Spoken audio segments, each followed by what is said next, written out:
ॐ ज्ञानिनमपि चेतांसि देवी भगवती सा बलादकृष्य मोहाय महामाया प्रयच्छति।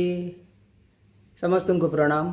सप्तशती चंडी रे उल्लेख अछंती देवी भगवती जी सत्व रज एवं तमगुणर अधिकारिणी माँ दुर्गे देवी महालक्ष्मी महाकाली महासरस्वती स्वरूप होचंती माँ दुर्गा।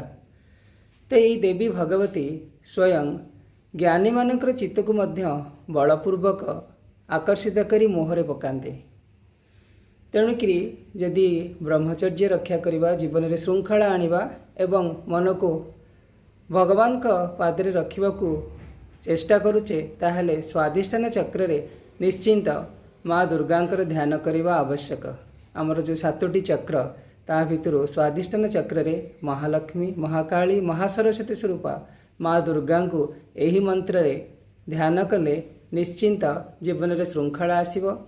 मंत्रटी होची ओं दुर्गे दुर्गे रक्षणी स्वाहा। आउथरे शुणंतु ओं दुर्गे दुर्गे रक्षणी स्वाहा। ए मंत्र को स्वाधिष्ठान चक्र रे मन को स्थिर करी ध्यान करंतु। देवींकर कृपा निश्चय लाभ होब एवं ब्रह्मचर्य रक्षा होब। जीवन में श्रृंखला आसीबो, अद्भुत परिवर्तन आसीबो।